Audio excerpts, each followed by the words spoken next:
Jake and Marcus started the exact same way, same age, same job, same paycheck, same $10,000 sitting in a savings account, doing nothing. One Tuesday, they both decided to finally invest it. Jake put his $10,000 into an ETF. Marcus put his $10,000 into a mutual fund. They picked almost the exact same investment, same index, same companies inside it, same idea. They just picked a different container for it. Both of them think they made the smart choice. They're both wrong, just not in the way you'd expect. Here's what actually happened to their money. Jake and Marcus were 30 years old. Both earned around $70,000 a year. Both wanted the same thing: retire early, stop worrying about money, build something that would still be growing when they were 60.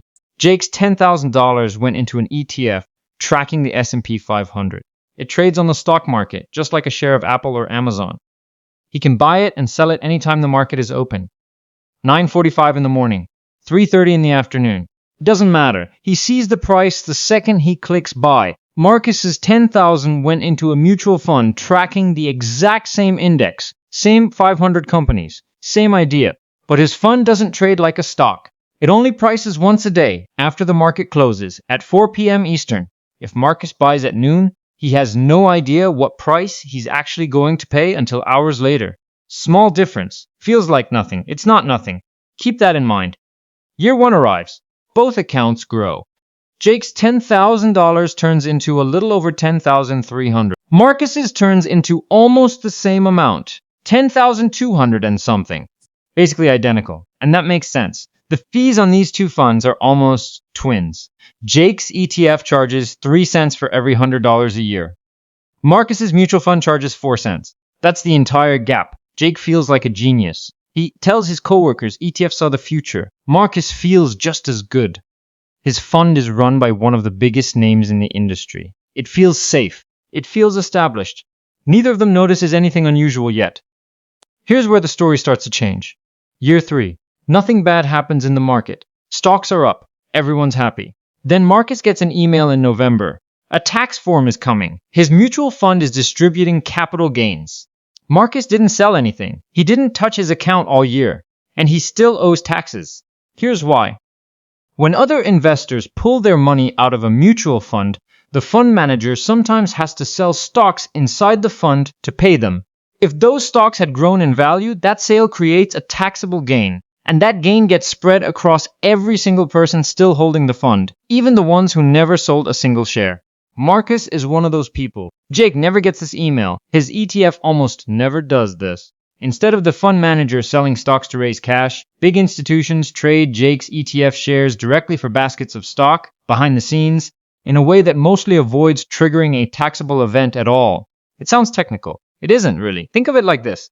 Marcus is in a group vacation house, and even if he stayed home the whole trip, he still gets billed for damage someone else caused. Jake, meanwhile, checked in and checked out on his own schedule. Nobody else's decisions show up on his bill. This is where things quietly change. Year 5. The pattern repeats, and it's not rare.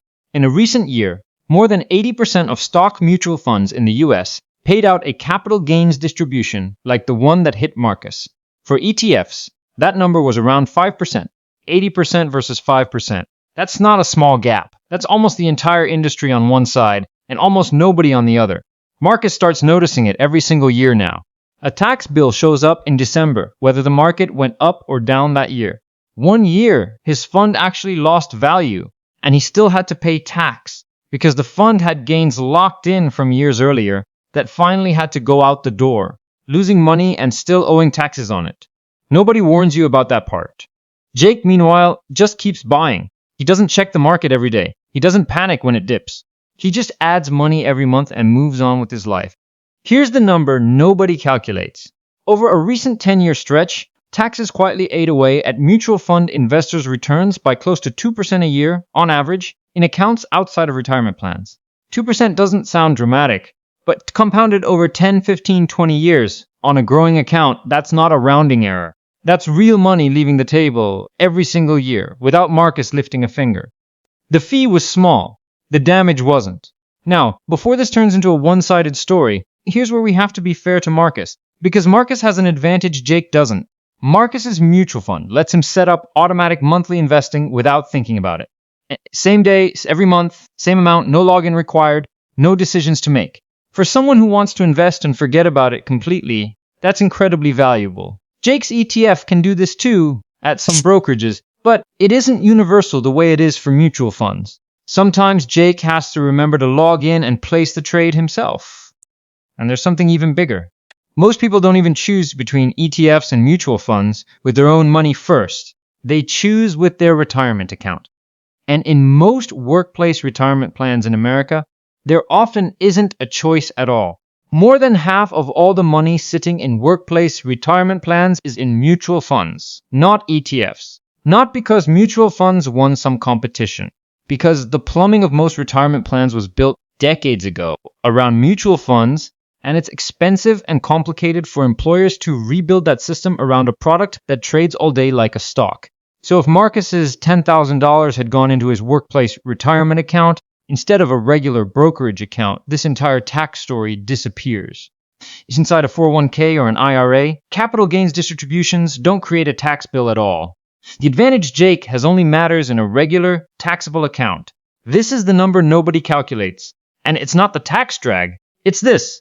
The right answer depends entirely on which account the money sits in. Most people never stop to ask that question. That's a mistake. Year 10 arrives. Let's run the real numbers. Jake's $10,000, growing at a typical long-term stock market pace, with barely any tax drag along the way, has grown to somewhere close to $25,000 after taxes in his regular brokerage account. Marcus's $10,000, growing at nearly the same market pace, but losing a little return to taxes almost every single year, has grown to a noticeably smaller number. Not because his investment performed worse, because taxes quietly clipped his wings year after year, even though he did absolutely nothing wrong. He didn't make a bad investment. He made the same investment, in the wrong wrapper for his situation. Year 20. This is where it really shows up. Run that same gap forward another decade, and the difference isn't small anymore. A gap of even 0.5% to 1% a year, compounding for 2 decades, can be the difference between retiring 5 years earlier or 5 years later. It can be the difference between a comfortable cushion and a tight one.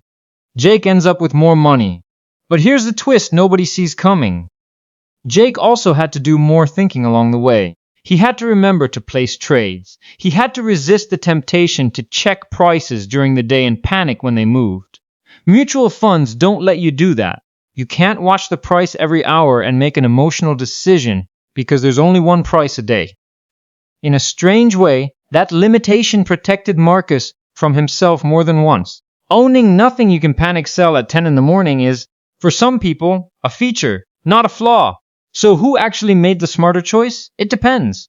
If you're investing inside a taxable brokerage account, and you're the type of person who can set up automatic investing without needing training wheels, the ETF path usually keeps more of your money working for you.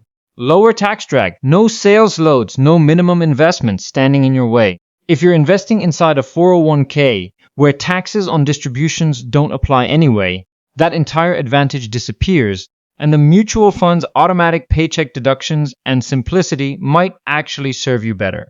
If you're someone who wants to invest $5 whenever you have it, without worrying about share prices, ETFs with fractional shares make that easy.